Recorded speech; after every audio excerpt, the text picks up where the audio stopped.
The dog had never broken a command in 6 years of combat deployments. Not in the Hindu Kush, not in the Horn of Africa, not once. But the moment Maya Chen collapsed into the seat beside Ethan Cole, the 88-pound German Shepherd rose from the floor without a single word from his handler, turned his massive body toward the trembling girl, and pressed his warm side against her braced leg, like he had been waiting his entire life to find her. Ethan's hand dropped instantly to his weapon, because Ranger only moved without a command for one reason. Something was very, very wrong. Before we go any further, if this is your first time here, please subscribe to our channel and hit the notification bell so you never miss a story. Drop a comment right now and tell me what city you are watching from. I want to see how far this story travels. Now let us get into it. Chicago Union Station was not a forgiving place at 6:47 on a Thursday evening. It was a cathedral of noise and indifference. The ceiling swallowed sound and gave back only echo. The marble floors amplified every footstep into something cold and industrial. And the people moving through it did not walk so much as surge, a relentless human current pushing toward gates and platforms and the freedom of somewhere else. And they did not slow down for anyone. Maya Chen had been fighting that current for 11 minutes. Both forearm crutches swung forward with practiced precision, her wrists absorbing the punishment that her spine could no longer manage. The rigid bilateral braces locked around her lower legs kept her upright, but cost her everything to do it. Each step was a negotiation between her body and gravity was winning on points. She had arrived at the accessible boarding ramp at 6:43. The station employee had looked at her, looked at his watch, and shrugged with the practiced indifference of a man who had long ago decided that his job description did not include inconvenience. Ramp closed at 6:40. Policy. "I can see the train," Maya said, her voice tight. "It is right there." "Main doors are that way, miss." She had stared at him for exactly 2 seconds. Then she turned and headed for the main doors, because she did not have time to argue, and she never did. The Capital Limited, train number 29, bound for Washington, D.C., was a sold-out Thursday overnight run. Maya had booked it 3 weeks in advance, specifically selecting the accessible car, specifically requesting a window seat with floor space for her crutches. She had confirmed twice. She had a printed confirmation in her coat pocket. The accessible car had been reassigned due to a mechanical issue, a gate agent told her cheerfully as she finally reached the platform, her arms shaking from the push through the crowd. She had been moved to Coach Car 3. "Is there an accessible seat in Coach Car 3? Maya asked. "Should be," the agent said, already turning toward the next passenger. Maya stood at the base of the train steps for a moment. There were 4 of them, metal-edged, steep, and narrow. She looked at them the way a person looks at something they have climbed before and did not enjoy and cannot avoid. She gripped the rail, swung her right crutch up, locked her brace, and hauled herself aboard. It took 45 seconds and cost her more than she wanted to admit. Coach Car 3 was full. Not almost full. Full. Every window seat occupied. Briefcases and laptop bags and designer coats arranged on aisle seats with the specific territorial energy of people who had decided that their comfort was non-negotiable, and that eye contact was a liability. Nobody looked up.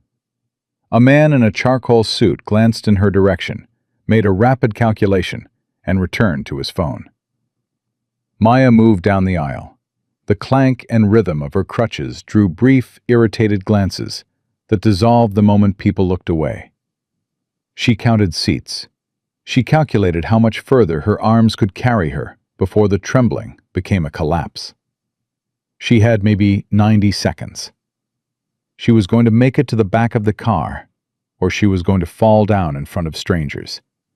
And she had decided years ago that falling down in front of strangers was not something she was willing to do more than absolutely necessary. At the very last row, she saw it. One empty aisle seat. She moved toward it and stopped. The window seat was occupied by a man in U.S. Navy digital camouflage, NWU Type 3. The pattern, a mix of green and brown, that Maya recognized vaguely as military, without being able to name it. He was perhaps 30 years old, with short, dark brown hair, and the kind of stillness that was not relaxation, but restraint. The stillness of a man keeping something contained. His eyes were closed. A faded scar traced the line of his right jaw. He sat with his back perfectly straight, and his hands resting on his thighs in a way that was not casual at all. On the floor between his boots and the empty aisle seat was the dog. It was not a small dog. It was not a soft dog. It was an 88-pound German Shepherd with a tan and gold coat broken by sweeps of deep black. And it wore a matte olive tactical vest with reinforced handles and a patch that read in no uncertain terms, "Do not pet. Working canine." The dog's eyes were open, amber, and absolutely focused, scanning the aisle with the systematic precision of a surveillance system that did not take breaks. Every other passenger had unconsciously given that row a wide berth. Nobody wanted to sit next to a dog that size. Nobody wanted to sit next to the man attached to it. Maya did not want to either. But the train horn detonated above them, a single, brutal blast signaling imminent departure. And a violent spasm fired through her left leg and drove the decision for her. She stepped forward. "Excuse me," she said. The man's eyes opened. They were hazel, and they did not open slowly the way a sleeping person wakes up. They opened all the way, immediately, taking her in with a sweep that lasted less than 2 seconds and processed considerably more information than most people gathered in a full minute. He looked at her face first, then her arms, then the crutches, then her legs and the carbon fiber braces, then back to her face. He did not smile. He did not offer a polite greeting. "Is this seat taken?" Maya asked, and hated the slight tremble in her voice. The man said nothing for a moment. He simply looked at her with the focused assessment of someone running through variables. Then he gave a single short nod. He reached down without speaking and made a sharp, flat hand signal toward the dog. The German Shepherd rose from the floor without a sound, shifted his large body backward against the man's shins, and cleared the foot space entirely in one fluid movement. Maya lowered herself into the seat and could not entirely suppress the sound that came out of her as her weight finally transferred off her legs. It was not quite a gasp, and not quite a groan, but somewhere mortifyingly between the two. She leaned her crutches against the window divider and closed her eyes. "Thank you," she managed. The man said nothing. The train lurched into motion. For the first several minutes, silence held in their row like a held breath. Maya kept her eyes closed and focused on the specific internal project of convincing her lower back to stop staging a revolt. The man beside her remained motionless. The dog on the floor between their feet was absolutely still, head on his paws, those amber eyes sweeping the aisle in slow, methodical arcs. Maya had been to enough specialist appointments in her life that she had developed a highly calibrated ability to read a room. She knew when a doctor was about to give her bad news before they said a word. She knew when a physical therapist was about to push her harder than she wanted. She knew when she was being dismissed. She did not know what to make of the man sitting 11 inches to her left. His breathing was slow and controlled, in a way that was not normal resting breathing. It was the breathing of someone actively managing their state, keeping their body at a specific level of readiness. There was nothing aggressive about him, but there was nothing passive either. He occupied the space around him differently than ordinary people did. She decided not to think about it. She had bigger things to manage. The spasm in her left leg fired again, harder this time, and the brace clanked against the metal seat frame with a hollow, ringing sound. Maya bit the inside of her cheek and absorbed it. Beneath her, she felt the dog's head lift from the floor. She opened her eyes. The German shepherd had risen from his down position without a sound. He was standing now, his large body oriented toward her, his broad head at the level of her knee. The dog did not growl. He did not stiffen aggressively. He looked at her leg brace with those focused amber eyes. And then he did something that made Maya's breath stop entirely in her chest. He lowered his massive head and rested his chin directly on her trembling, braced knee. The weight of it was warm. It was deliberate. It settled against her leg with a gentleness that was entirely at odds with the size of the animal, and the dog let out a long, low exhale from somewhere deep in his chest, a sound less like breathing and more like an acknowledgement. Maya sat absolutely still, her hands hovering in the air above the dog's head, afraid to move, afraid to trigger something she did not understand. Beside her, she heard the man's breathing change, just slightly. She turned her head. The man in the military uniform was staring at his dog with an expression that was the closest thing to surprise she suspected his face was capable of producing. His hazel eyes moved from Ranger to Maya to the dog again, and something shifted behind them, something calculating and newly alert. "Is he okay?" Maya whispered, her voice barely above the hum of the train. "Should I not move?" The man looked at her, a beat of silence.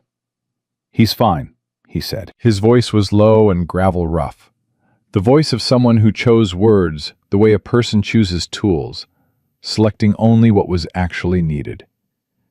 "He doesn't usually do this." "Do what?" "Any of it." Ranger had not moved from her knee. His chin remained resting on her brace. But his posture had changed. He had shifted his weight, pressing the side of his body against Maya's leg, and turned his broad head slowly toward the aisle. His ears had rotated. His eyes were fixed on a point 3 or 4 rows ahead. The man beside Maya did not look at the dog. He was looking down the aisle. Maya started to turn her head to follow his gaze. "Don't look up," he said. His voice was quiet, but the instruction in it was absolute. "Keep looking at the dog." Maya's heart rate spiked. "Why? What is happening?" "I don't know yet," he said. "What is your name?" "Maya? Maya Chen?" "Ethan," he said. His eyes had not moved from whatever point he had fixed them on. "Maya, I need you to think carefully. The appointment you came from today, the specialist. Did anyone take your braces into a back room?" The question landed wrong.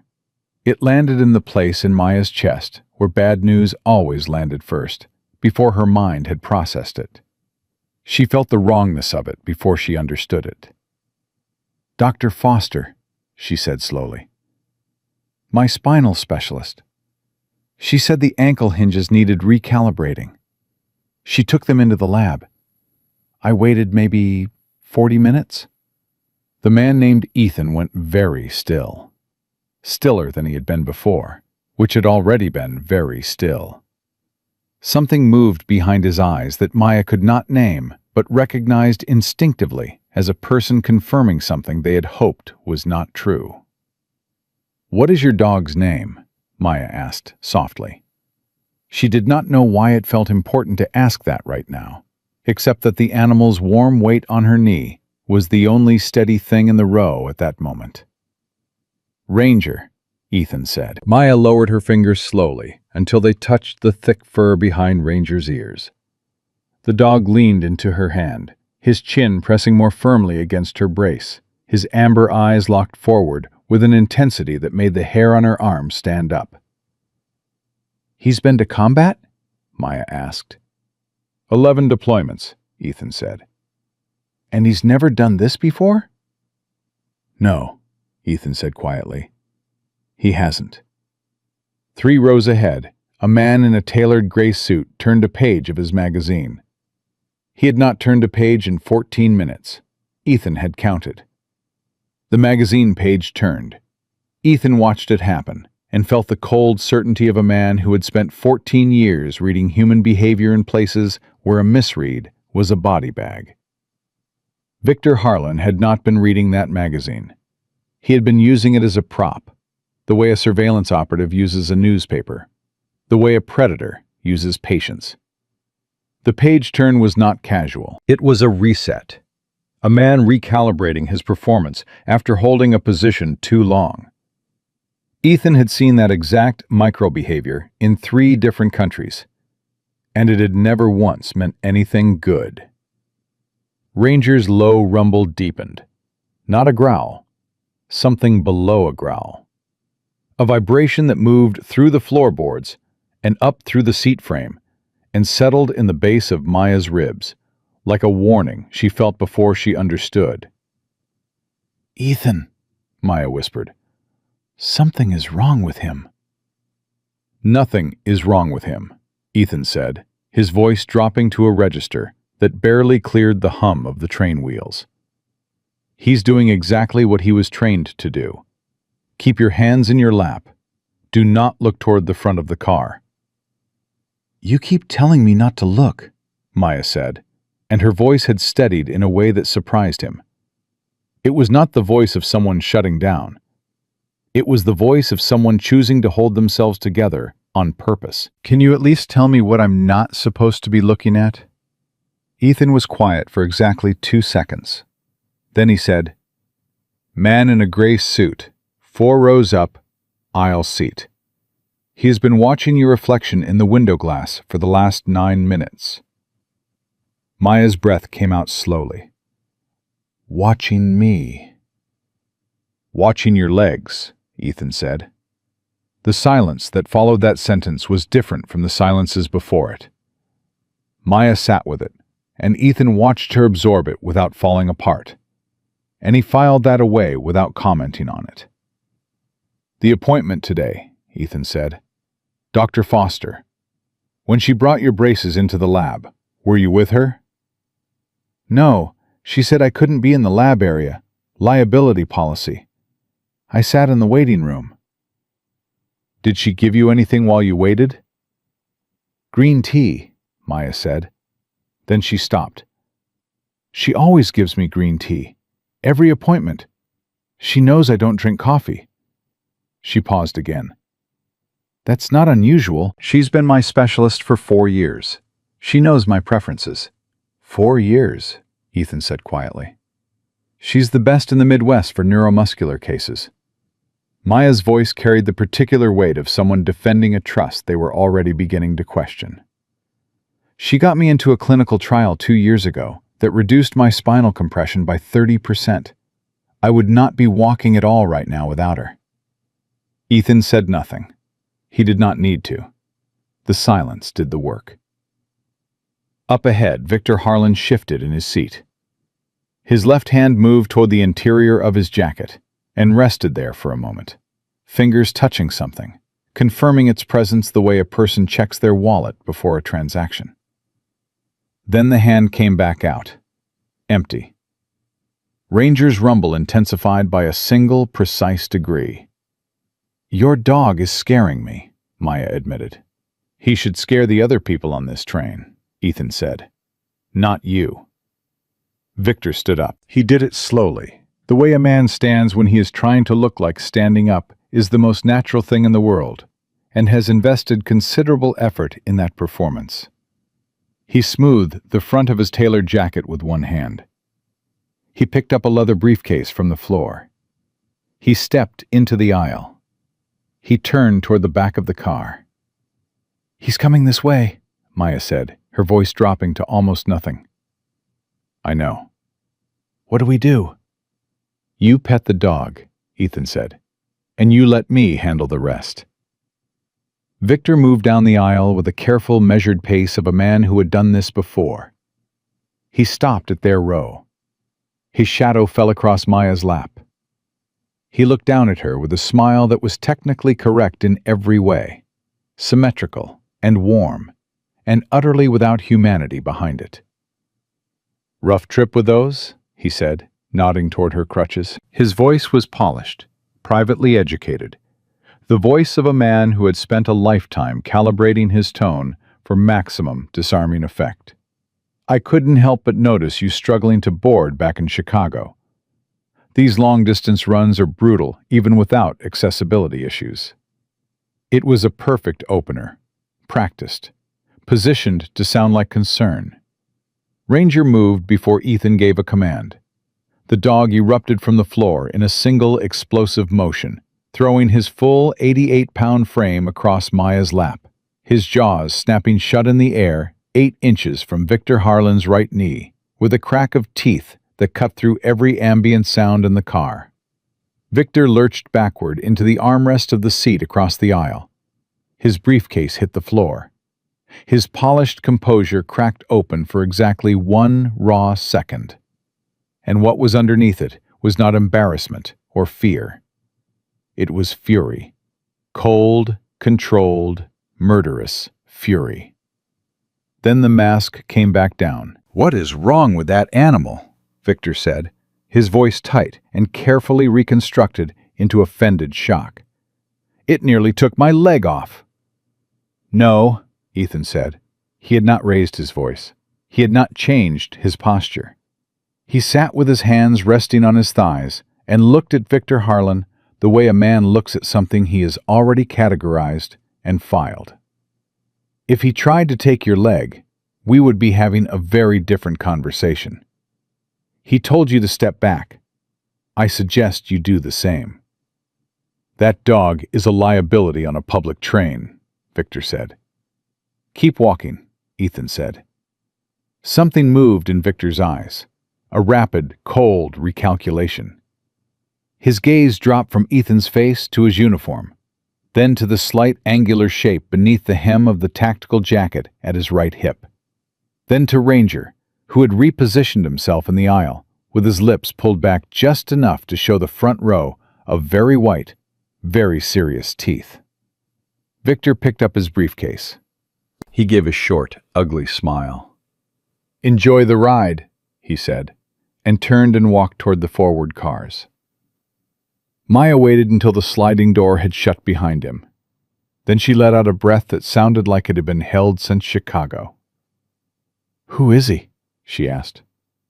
"I don't know yet," Ethan said, "but Ranger does." "Ranger knew before I did," Ethan said, and there was something in his voice that was not quite pride and not quite gravity, but carried pieces of both. Ranger had returned to his position against Maya's leg. His rumble had not stopped. It had dropped in register, quieter now, but somehow more serious, less warning, and more certainty. Maya pressed her hand into the thick fur at the back of his neck and felt every muscle in the dog's body vibrating like a cable under load. "Ethan," she said, "tell me what you think is in my braces." He looked at her. She looked back. She had dark eyes that were completely steady, and he had the distinct, uncomfortable sense that she already knew the answer and was asking him because she needed to hear someone say it out loud. "Something that man is willing to follow a disabled woman onto a long-distance train to retrieve," Ethan said carefully. "Something small enough to fit inside a hollowed metal strut. Something that required 40 minutes and a private laboratory to install." Maya looked down at her legs, at the carbon fiber and metal construction that she had trusted for years to keep her mobile, at the equipment that had been through airport security and train stations and hospital corridors and had never once drawn a second glance, because who searches a disabled person's medical hardware? "She used me," Maya said. The words came out very quiet and very flat. "Dr. Foster Used me. I don't know that yet, Ethan said. Yes, you do, Maya said. And so do I. Ethan did not argue with her. He looked toward the front of the car and said nothing, and the silence acknowledged what they both understood. Then the lights went out. Not a flicker, not a dim. Every light in the car cut to absolute black simultaneously. And in the same instant, the train's brakes engaged with a shriek of metal on metal that was not a sound so much as a physical force. A screaming deceleration that threw luggage from overhead racks and sent passengers lurching forward, and filled the car with a wall of human screaming. Ethan moved. His arm crossed Maya's chest, pinning her back against her seat, his other hand bracing against the seat frame, his body forming a barrier between her and the impact. Ranger drove his full weight across her legs, covering her braces, his paws planted, absorbing the shudder of the train with the practiced solidity of an animal that had ridden military vehicles into hostile territory and knew how to brace. The Capital Limited ground to a stop in the dark. Complete, suffocating dark. Then the emergency auxiliary lights flickered on, amber and dim, and Maya could see the dust hanging in the air, and the crying passengers, and the overhead bins hanging open, and Ethan already on his feet, scanning the car with those hazel eyes that had gone completely, terrifyingly flat. "Are you hurt?" he said. "No," Maya said. "Where are we?" He looked at the window, brick wall 6 inches from the glass. The damp, ancient brick of a deep mountain tunnel, running with condensation, lit only by the amber spill from the train windows. "Allegheny Tunnel," he said. 2 miles long. Dead zone. No signal. Why did we stop? Ethan's jaw tightened. Someone pulled the emergency brake. That could be an accident. They also asked the conductor whether the tunnel had cameras, Ethan said, before they hit him. Maya stared at him. They hit the conductor? Stay in the seat, Ethan said, his voice dropping to the register he used when the instruction was not negotiable. Do not stand up. Do not move toward the aisle. He looked down at Ranger. The dog was already standing, pressed against Maya's legs, his amber eyes locked on the forward vestibule door with an intensity that turned the air around him into something solid. Ranger. Guard. The dog responded with a single sharp exhale, shifting his weight forward, planting himself directly between Maya and the aisle. Ethan reached beneath his jacket. Ethan, Maya said. He looked at her. Come back, she said. It was not a dramatic thing to say. It was a very quiet, very honest thing to say, and it landed differently than dramatic things usually do. He held her gaze for 1 second. Then he moved toward the vestibule, and the amber dark swallowed him. And Maya was alone, with an 88-pound combat dog, and the sound of passengers crying, and the certainty, bone-deep and undeniable, that the worst of this night had not yet arrived. Ethan moved through the vestibule the way darkness moves, without announcement, without sound, occupying space that had been empty a moment before. His hand was firm on the grip of his sidearm, but he had not drawn it. Not yet. A gunshot in an enclosed tunnel was a last resort, not a first option. He found Gerald, the conductor, slumped against the far wall with his hand pressed to a gash above his left ear. The older man's eyes were open but glassy, blinking against the amber emergency light like a man trying to remember where he was. Gerald, Ethan said, crouching low, his voice barely above the hum of the ventilation system. How many? 2, Gerald said. His voice was thick. Gray suit, and a big one. Shaved head, jacket. Where did they go? Lock the forward doors, from the inside. Gerald winced, pressing harder against the cut. They asked me about cameras first. whether the tunnel had any. I told them no, and then the big one just... He stopped, swallowed. I've been doing this run for 16 years. Nobody has ever... Stay down, Ethan said. Do not try to be a hero tonight. There is nothing in this tunnel worth your life. He moved to the vestibule window and looked through into the next car. Victor Harlan had shed his suit jacket. Beneath it was a tight black tactical shirt that had never seen the inside of a corporate office. He was standing at the far end of the adjacent car, one hand resting on the locked door, his eyes sweeping the passengers with the systematic dispassion of a man taking inventory. The second man was Decker. And Decker was the problem. He was built like a load-bearing wall, wide through the shoulders and completely without hesitation in the way he moved through the crowded aisle. He was not looking at faces. He was looking at legs, moving row by row, leaning slightly forward, examining the passengers below the waist with a focused, clinical attention that turned Ethan's blood to something cold and functional. Decker was looking for carbon fiber braces. Ethan had 3 seconds to process the full geometry of what he was looking at, and by the second second, he already understood all of it.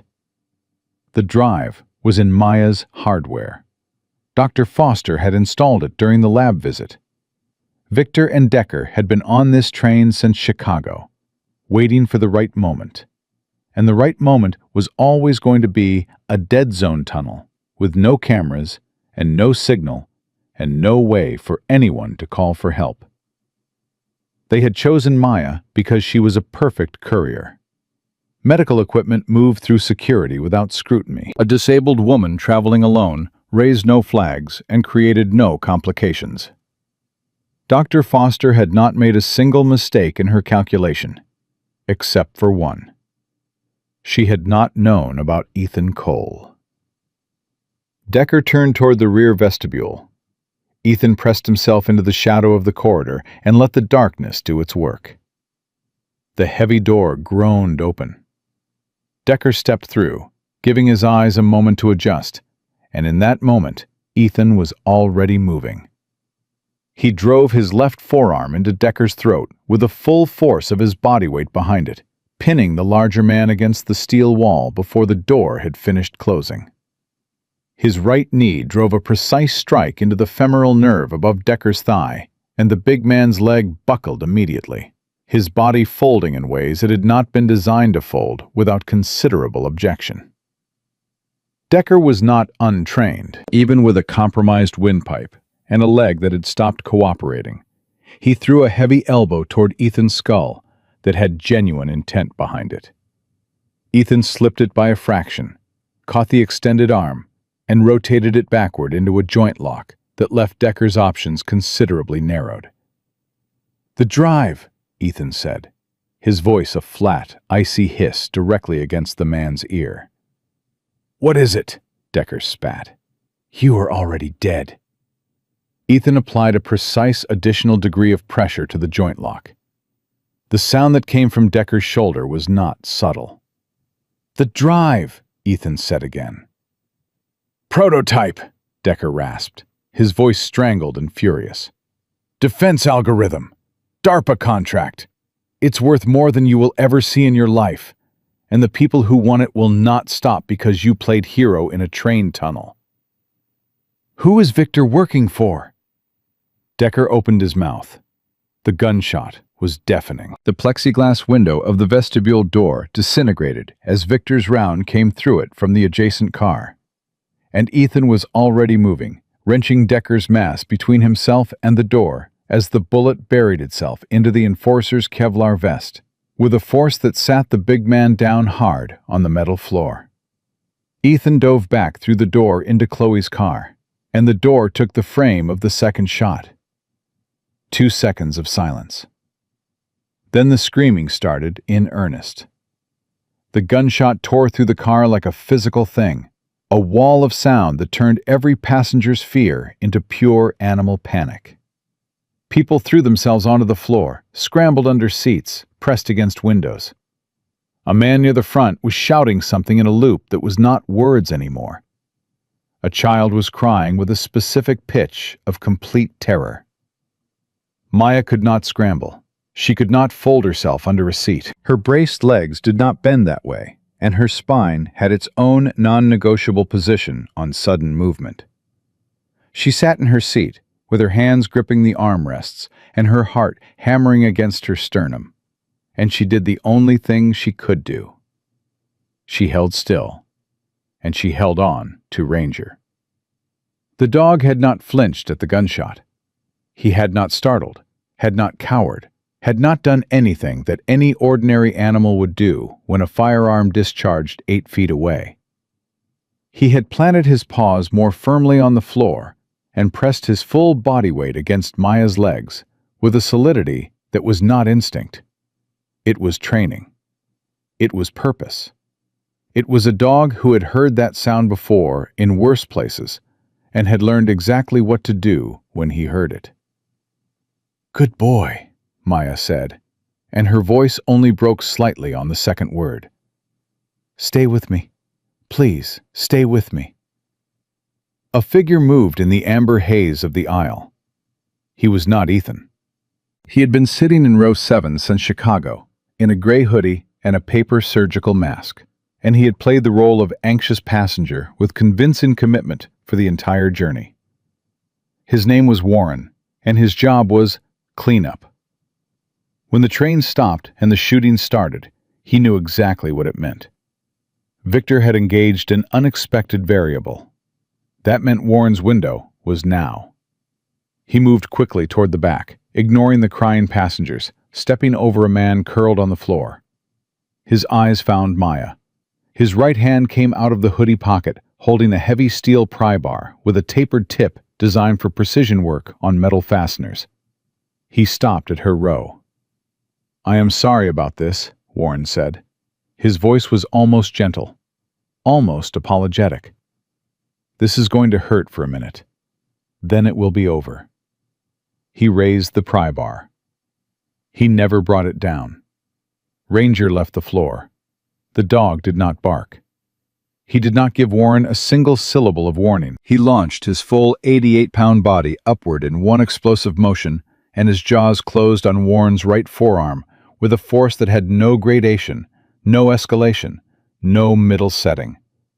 The crack of bone was clean and immediate, and Warren's scream was the kind of sound that cuts through panic, because it is a different register entirely.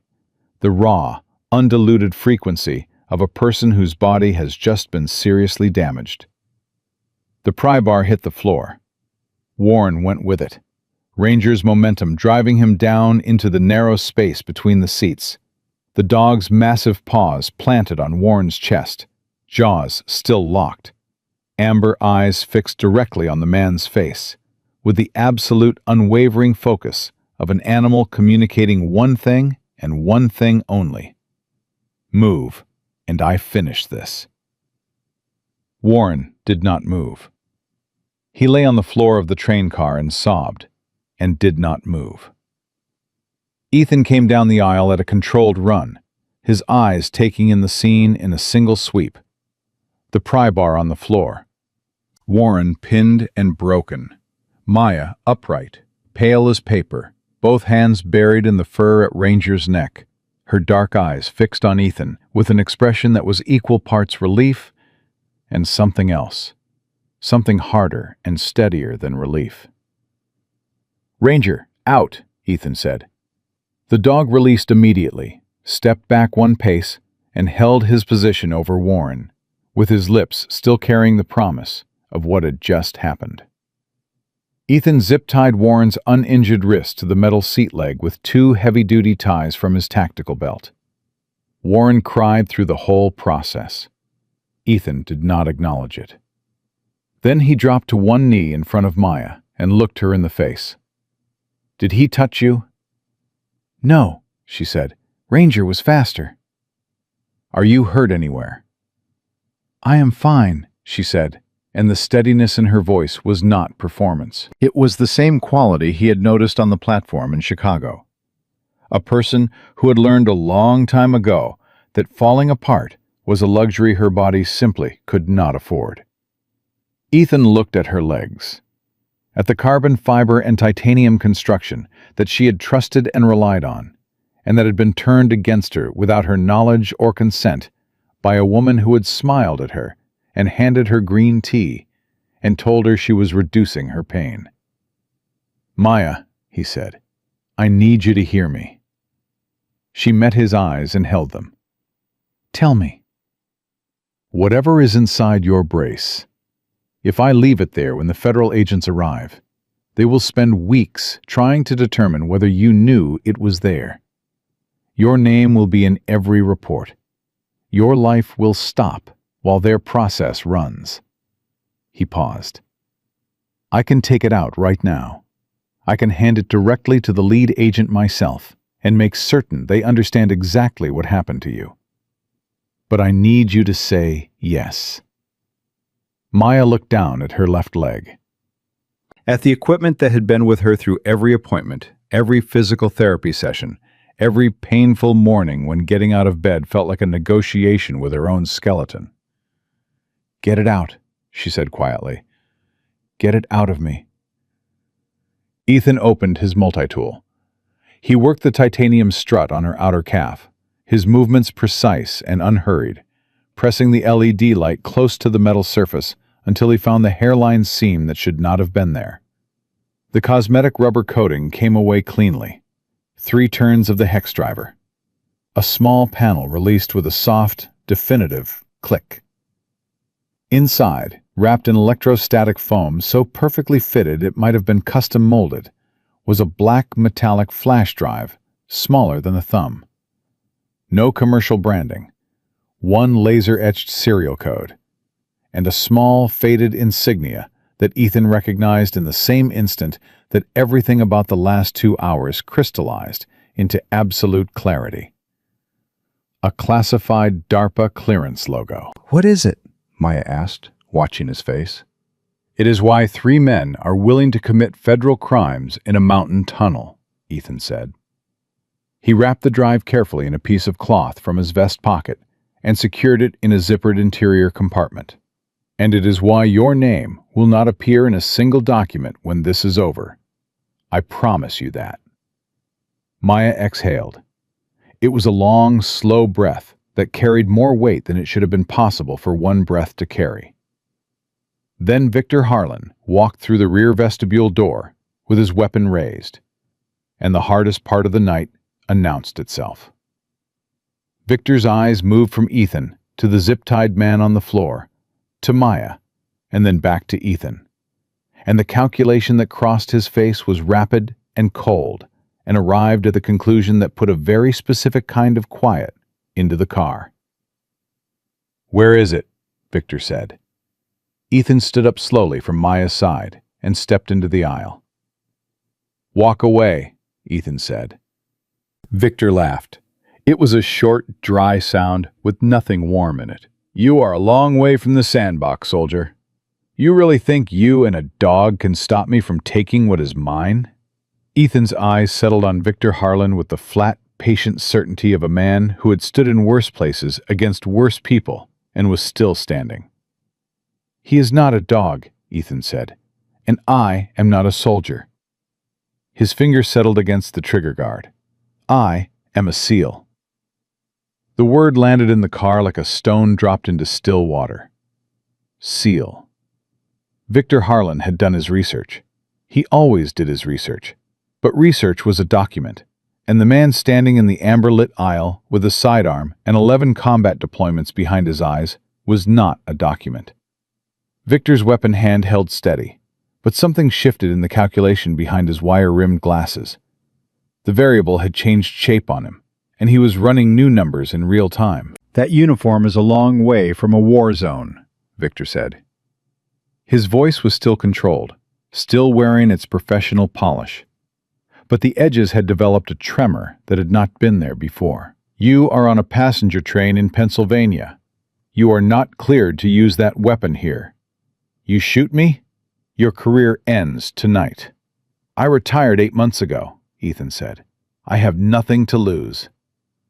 Ranger had moved without a command, positioning himself 2 feet in front of Ethan's left leg, his body angled at 45 degrees toward Victor, his hackles forming a ridge of dark fur along his spine. The dog's lips were pulled back just enough to show the front teeth. He was not growling. The silence was worse than a growl. The passengers who had not already pressed themselves to the floor did so now, reading something in the dog's posture that their nervous systems understood before their minds could process it. Victor took 1 step forward. Ranger took 1 step forward. The 2 movements happened in the same half-second, and Victor stopped. "Think about what you are protecting," Victor said, shifting tactics, his voice dropping to something almost reasonable. "That drive contains a quantum targeting algorithm pulled from an Aegis Defense Systems server under a black-budget DARPA contract. Do you understand what that means? The people who commissioned this extraction do not send 3 men on a train. They send 30 men to a house. They do not fail and accept it. They fail and escalate." He let that sit for a moment. "Walk away. Leave the drive on the seat. Take the girl and get off this train in Pittsburgh and go live your retirement. Nobody follows you. Nobody comes to your door. It ends here." Ethan looked at him for a long, quiet moment. "The girl has a name," he said. Victor's jaw tightened. "Her name is Maya Chen," Ethan continued, his voice carrying the flat, permanent quality of a man reading facts into a record. "She is a graduate student. She trusted her doctor.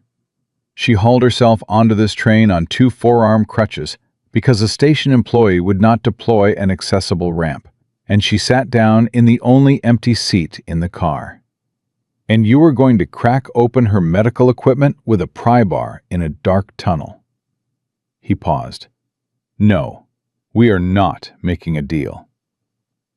Something moved in Victor's eyes that was not calculation. It was the particular exposed anger of a man who has been seen clearly and does not enjoy it. "Then she is a casualty," Victor said, and raised his weapon toward Maya. Ethan's left hand was already moving. The tactical strobe came out of his cargo pocket in a single motion.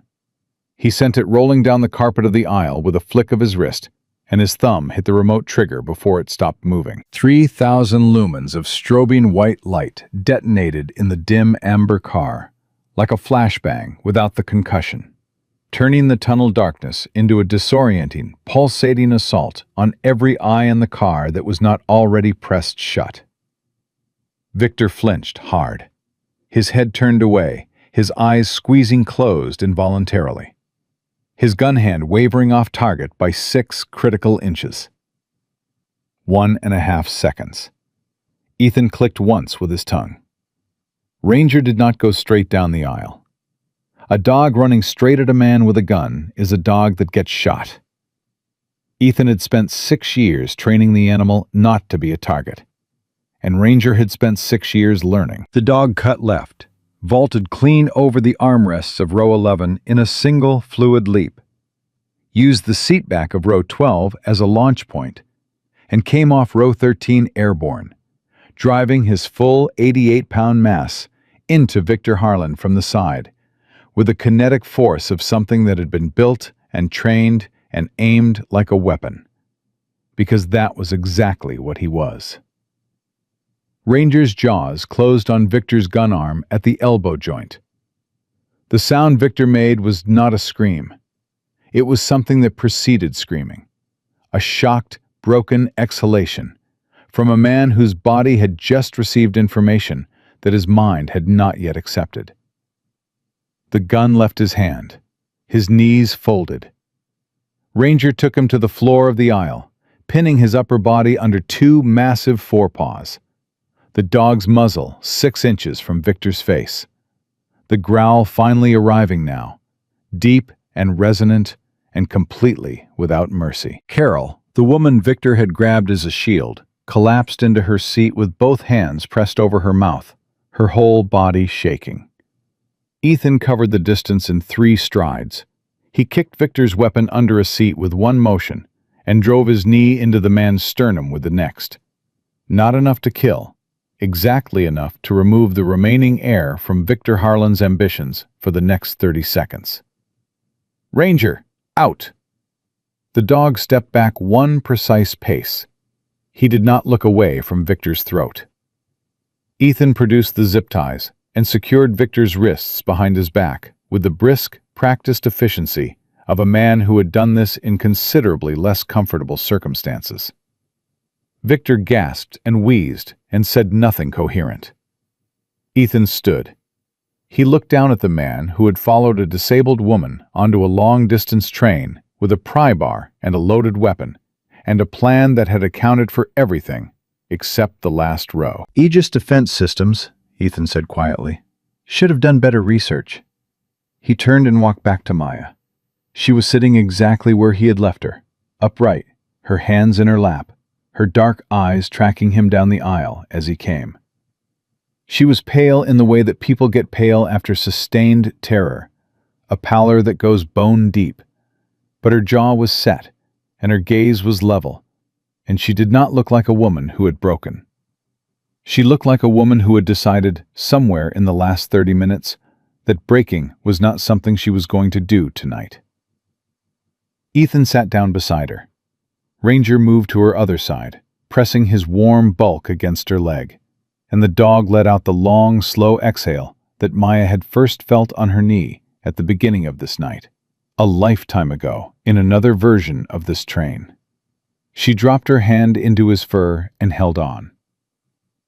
"Is it over?" she asked.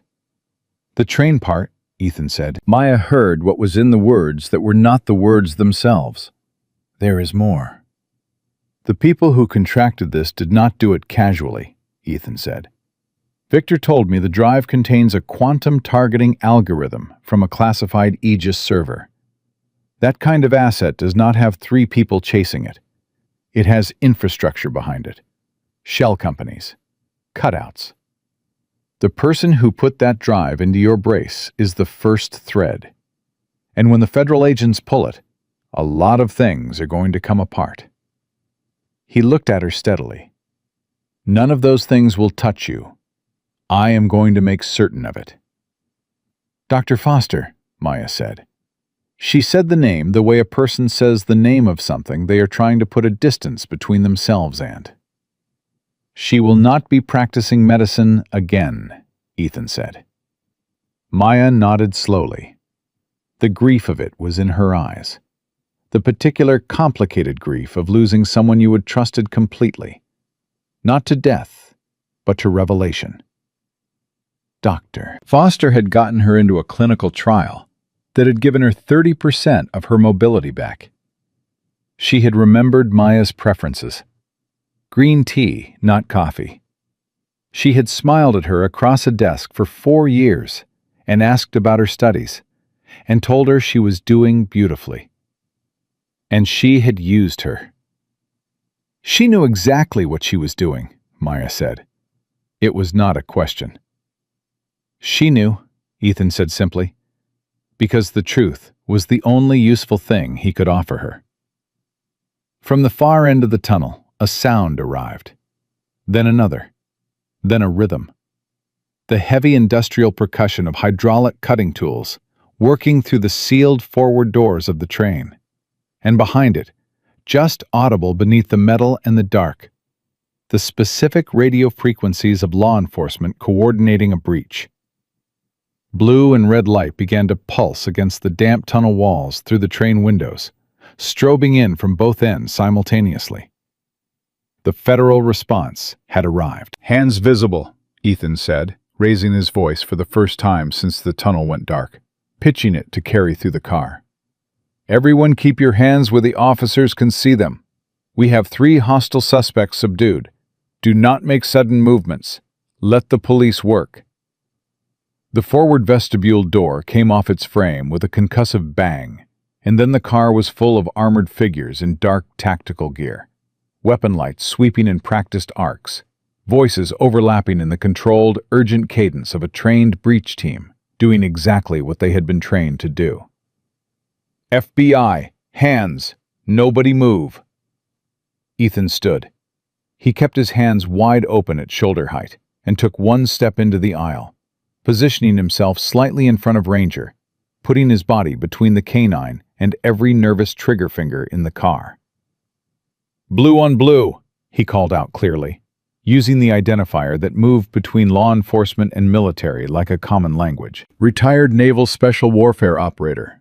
I am armed, right hip, holstered. I have 3 suspects subdued, 1 in the forward vestibule, 2 in this car. The threat is completely neutralized." The lead FBI agent advanced with his rifle leveled at Ethan's chest. His eyes went to the dog. "Control the animal. He will not move unless I tell him to," Ethan said. "His name is Ranger. He is the reason your crime scene is 3 suspects and not 1. The agent held his position for a moment, reading Ethan's face, reading the stillness of the dog, running his own calculation.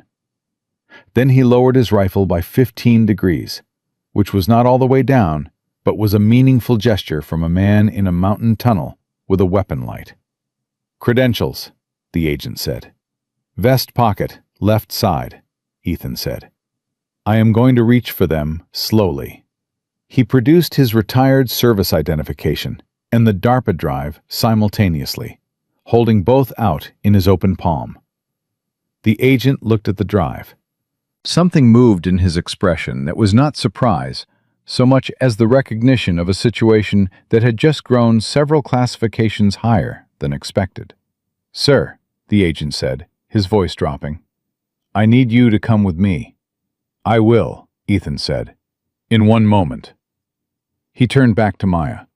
The paramedics were already moving toward her, a team of 2 with a Stokes basket and a kit bag, reading the crutches and the braces and the pallor of her face, with the efficient triage clarity of people trained to assess quickly. One of them was already speaking to her in the calm, steady voice that emergency responders use when they need a person to trust them fast.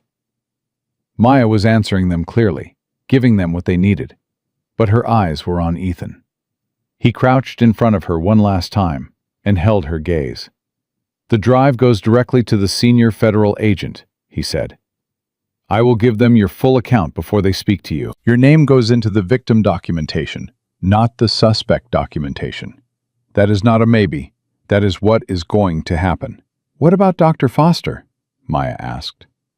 "She is in Chicago right now," Ethan said, "and she thinks this went wrong somewhere on a train. She does not know yet how wrong it went for her." He paused. "By morning she will." Maya held his gaze for a long moment. Something passed between them in that look that was not words and did not need to be. The specific understanding of 2 people who had been in the same dark place and had come out the other side, and knew what that cost and what it meant. "Ranger?" Maya said softly. The dog turned his head toward her. His amber eyes found hers with the same focused, complete attention he had given her from the moment he first rested his chin on her knee. Maya pressed her palm against the side of his broad head, and Ranger leaned into it, his eyes closing for 1 brief second, before he turned back to Ethan's side and sat at perfect attention. "He chose well," Ethan said. He stood. "So did you." The federal agent was waiting. Ethan moved toward him, Ranger at his left heel, and did not look back, because looking back was not something he permitted himself until the job was entirely finished. And the job was not finished yet. Not even close. 600 miles west, in a penthouse overlooking Lake Michigan, Dr. Elaine Foster was standing at her home office shredder at 4 in the morning, feeding it documents with shaking hands. Her phone was face down on the desk. She had not looked at it in 40 minutes because the last message on it, received from a burner number she had memorized and would never use again after tonight, had said 4 words that had turned her blood to ice water. "The train failed. Run." She pulled a leather duffel bag from her closet and began filling it. Bearer bonds in an envelope at the back of her safe, 3 encrypted drives, a passport that bore her photograph and a name that was not her name obtained 3 years ago from a contact she had been introduced to at a private conference by a man she now understood had been recruiting her from the first conversation. She had told herself, in the beginning, that she was not hurting anyone. She was moving data. She was a conduit. The patients whose equipment she occasionally modified never knew, never suffered, never experienced any consequence beyond a slightly extended lab visit and a cup of tea while they waited. She had told herself that for 3 years. She zipped the duffel bag and reached for the door. The door came off its hinges before her fingers reached it. The FBI SWAT team moved through the frame in a stack so fast and so disciplined that the door was still swinging on its way to the floor when the first laser sight found the center of Dr. Foster's chest. 3 more followed in the same second. The lead operator's voice filled the entire apartment with a volume and authority that left no room in it for anything else. FBI, down, hands, now. Dr. Elaine Foster sat down on the floor of her own hallway. The duffel bag slid off her shoulder. The documents she had spent 40 minutes shredding were already being photographed by evidence technicians who had come through the service entrance while the stack came through the front. She had not shredded enough. She had never been going to shred enough. She pressed her hands behind her head and looked at the hardwood floor of the apartment she had purchased with a combination of legitimate income and 7-figure payments from a shell company that had seemed, at the time, like a very clean arrangement with very clean hands. Special Agent Dana Kowalski stepped through the breach and looked down at the woman who had smiled at Maya Chen for 4 years and handed her green tea and told her she was doing beautifully. Dr. Elaine Foster, Kowalski said, her voice carrying the particular weight of someone who had been awake for 19 hours and had no patience left for anything except the specific satisfaction of this moment. You are under arrest for treason, conspiracy to commit corporate espionage, and the deliberate exploitation of a protected civilian as an unwitting intelligence courier. She paused. You have the right to remain silent. Given what we found in your shredder, I genuinely recommend you use it. Doctor. Foster said nothing. She stared at the floor. Somewhere in the building below, a door closed, and the sound of it was very final. In a secure holding suite at the FBI Pittsburgh field office, Maya Chen lay on a narrow cot under a gray thermal blanket and listened to the building settle around her. Her spine ached with the deep, familiar ache that never entirely left. Her arms were tired in the specific way they got tired after a day that had demanded too much from them. She was thinking about a dog who had chosen her in the dark without being asked. She was thinking about a man who had said her name like it mattered, in a tunnel where it could have stopped mattering entirely. She closed her eyes, and for the first time since Chicago, she felt safe enough to sleep. The FBI Pittsburgh field office looked different in the morning light. Harder, more fluorescent, more permanent. Maya had slept 4 hours on the narrow cot, which was 4 hours more than she had expected, and she woke up with the specific disorientation of a person whose body had processed something enormous while their mind was not watching. For exactly 3 seconds after opening her eyes, she did not know where she was. Then she remembered all of it, in order, like a door falling open, and she lay still for a moment and let it land. She was alive. Her braces were beside the cot, intact, the hollowed strut now empty and sealed. Her crutches leaned against the wall where a night-duty agent had placed them within her reach without being asked, a small gesture that had meant more than the agent probably understood. She sat up. Her spine registered its usual detailed complaint about the previous 12 hours.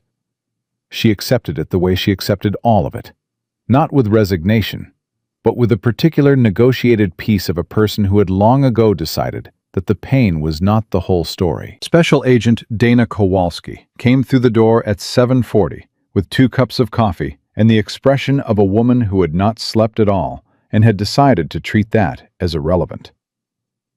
"Dr. Foster was arrested at 4:17 this morning," Kowalski said, setting one of the cups within Maya's reach. "Chicago field office. She was in the process of fleeing when the team breached." Maya wrapped both hands around the cup. "Was she?" "She had a secondary passport and enough bearer bonds to live comfortably in 3 different countries for a decade." Kowalski sat down across from her. "She had been running this operation for 3 years. You were not the first patient she used. You were the 6th. The number sat in the air between them. 6 people, Maya said. The previous 5 carried smaller payloads, lower classification data, industrial IP mostly. Your case was different. The Aegis algorithm was the largest asset she had ever been contracted to move, and she chose you specifically because your equipment was the most complex, the most metal-dense, and because you had been her patient long enough that she knew your travel patterns. Kowalski paused. She knew you took this train route 4 times a year to visit family in D.C. She planned this around you. Maya set the coffee cup down carefully. She did not trust her hands to hold it steadily right now. She planned it around me, Maya repeated. She considered you the lowest risk option she had ever used, Kowalski said, and her voice carried something in it that was not standard federal agent delivery. It was the voice of a woman saying something she found genuinely, personally disgusting. Because she believed that a disabled woman traveling alone would never be questioned, never be searched, and never fight back. The silence that followed that sentence was the loudest thing in the room. Maya looked at the wall. Then she looked back at Kowalski. She was wrong about the last part, she said. Kowalski almost smiled. Yes, she was. The door opened. Ethan Cole walked in. He had changed out of the NWU uniform into civilian clothes, a dark gray Henley and canvas pants, and without the camouflage, he looked simultaneously less military and more dangerous, the way certain things become more apparent when the formal packaging is removed. The scar along his jaw was visible in the morning light. His hazel eyes found Maya immediately. Ranger walked at his left heel. The dog's tactical vest was gone, replaced by nothing, just 88 pounds of tan and gold and black, moving through the federal office with the calm authority of an animal that had never once in its life needed a vest to make a point. Ranger reached Maya before Ethan did. The dog pressed his broadside against her leg and rested his chin on her knee with the same unhurried, deliberate certainty he had shown on the train, as if this was simply where his chin belonged, and he had been waiting patiently to return it to its correct position. Maya dropped her hand into his fur and did not say anything for a moment, because there was nothing to say that the gesture had not already covered. Foster is talking, Ethan said, taking the chair beside Kowalski. She started talking approximately 40 minutes after her arrest, and has not stopped. She is giving them the shell company structure, the foreign intermediaries, the full contractor chain. Victor Harlan and Decker are going to Federal Holding in Pittsburgh. Warren's arm required surgery. He will be charged when he is out of recovery. And the drive? Maya asked. Transferred to a DoD courier at 3 a.m., Ethan said. It is back inside a classified server where it belongs. He looked at her steadily. Your name is in the victim documentation as of 11 last night. It will not appear in any public filing. When this becomes a matter of public record, it will be described as a corporate espionage case involving financial fraud. The train, the tunnel, Ranger, and you will not be in any version of that story that anyone outside this building ever reads. Maya absorbed this. And you? I gave a 6-hour debrief, Ethan said, and something moved at the corner of his mouth that was the architectural ancestor of a smile. Apparently, retired operators who get on trains with classified military hardware do not get to keep it simple. "Are you in trouble?" "No," he said. "The opposite." Kowalski stood, collected her coffee, and moved toward the door with the diplomatic instinct of a woman who understood when a room had changed its requirements. "Miss Chen," she said from the doorway, "you are free to leave whenever you are ready. We have arranged transportation to Union Station. The Capital Limited runs again at noon." She paused. "Different train, different crew. We checked the entire manifest ourselves." Maya looked at her. "Thank you, Agent Kowalski." Kowalski gave a single nod and closed the door behind her. The room was quiet. Ranger had not moved from Maya's knee. Ethan sat with his forearms resting on his thighs and looked at her with the patient, unhurried attention of a man who did not fill silences with words unless the words were necessary. "I need to ask you something," Maya said. "Go ahead." "On the train, before any of it happened, before Victor stood up, before the break, before any of it." She looked at him. "You already knew something was wrong. Ranger knew before you did, you said. But you were already watching that man. You were already running calculations. What made you look at him first?" Ethan was quiet for a moment. "He was too still," he said, finally. "In a crowded train car, people fidget. They look at their phones. They adjust their bags. They make small decisions constantly. He was not making small decisions. He was managing himself, containing himself. That is what a person looks like when they are waiting for a specific moment and they cannot afford to miss it." He paused. "I have looked like that myself, in other places. You recognize it." "And Ranger?" Ethan looked down at the dog. Ranger smelled the adrenaline coming off him. Dogs like Ranger do not respond to what a threat looks like. They respond to what a threat actually is. Victor Harlan was running on adrenaline and cortisol and predatory focus, and Ranger read every molecule of it from 4 rows away. He looked back at Maya. But Ranger did not move toward Victor first. He moved toward you.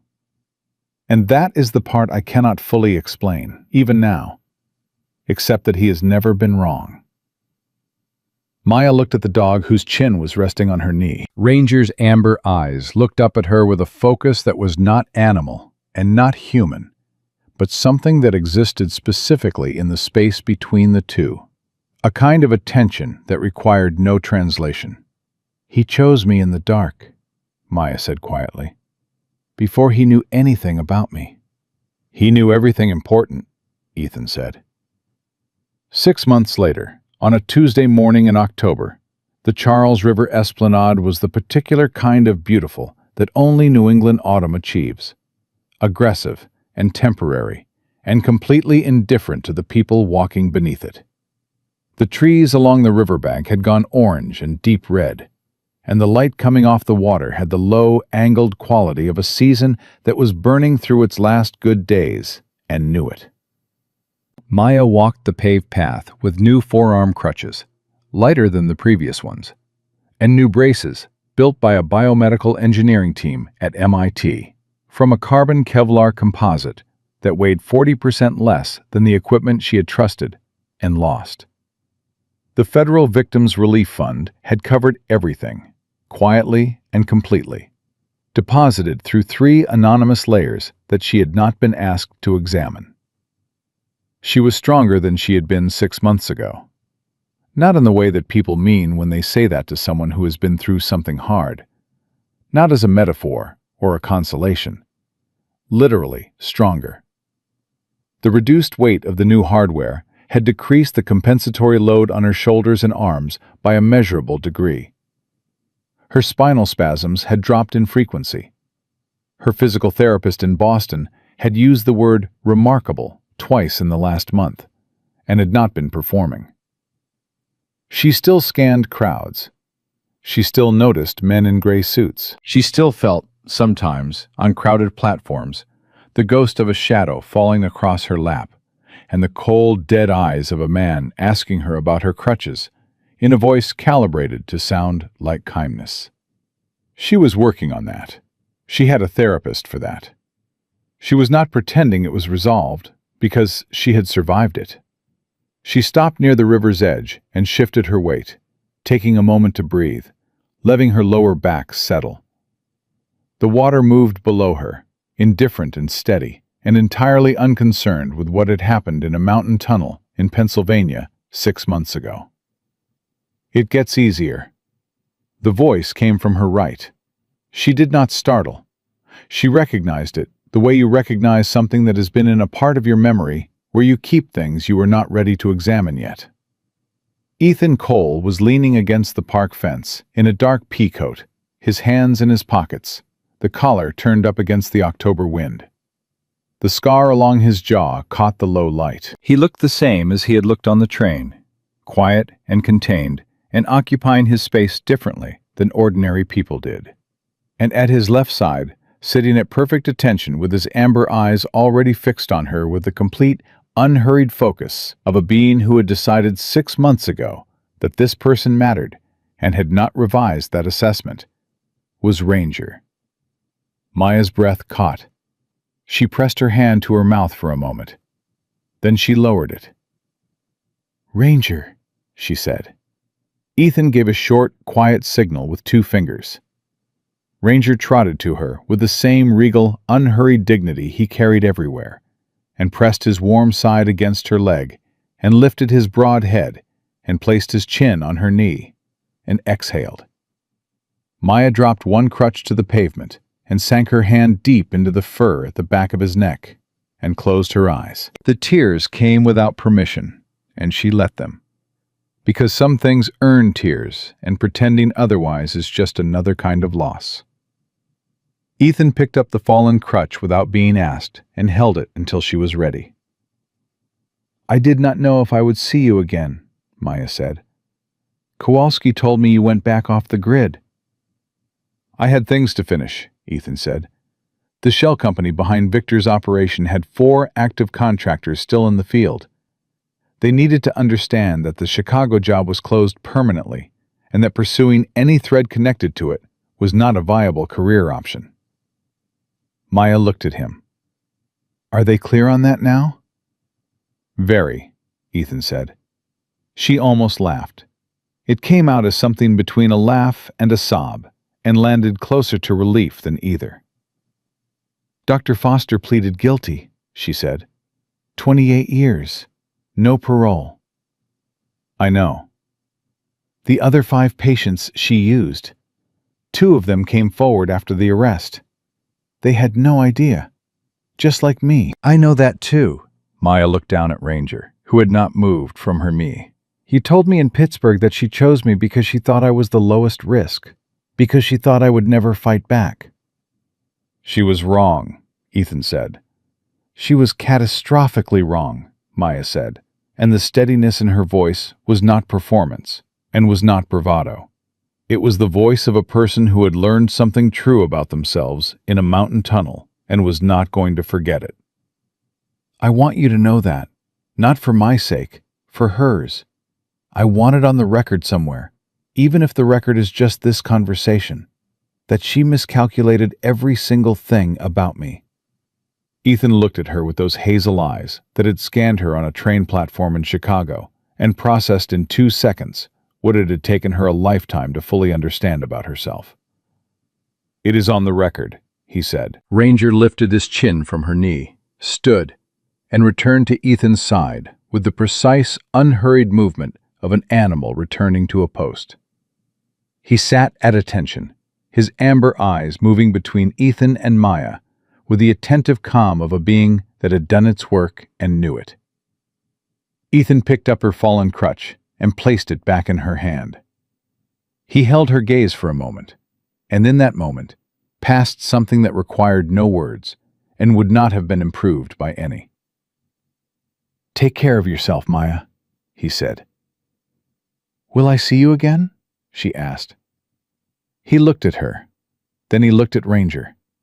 Then he looked back at her, with something in his expression that was the closest thing to warmth his face knew how to produce.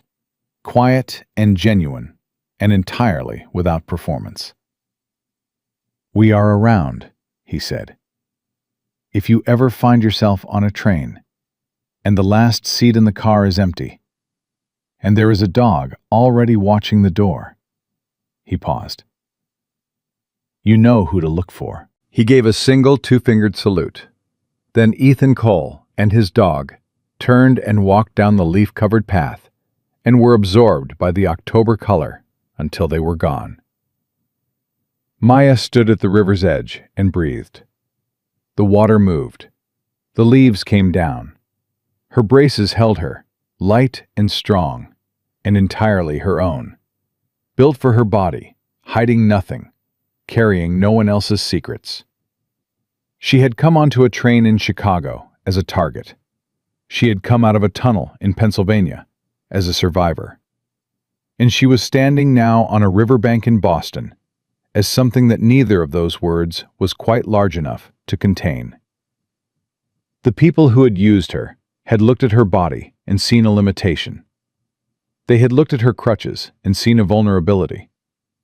They had looked at everything she carried every day just to stay upright, and they had seen an opportunity. Because they had never once looked at her face. A dog had looked at her face, in the dark, on a crowded train, with no reason to and no command to. A combat-trained animal had looked at her and seen something worth protecting. Not because she was weak, because he recognized, in the way that dogs recognize things that humans have to be taught, that she was already fighting. And the man who sat beside her had stood in a mountain tunnel between her and everything that wanted to take from her, and had said her name like it mattered, because to him it did. There are people in this world who will look at everything you carry and calculate how to use it against you. There are also people who will stand in the dark and hold the line and never once ask you to thank them. The difference between those two kinds of people is not power. It is not strength. It is not training or weapons or the ability to operate in places that do not appear on maps. It is whether they see you.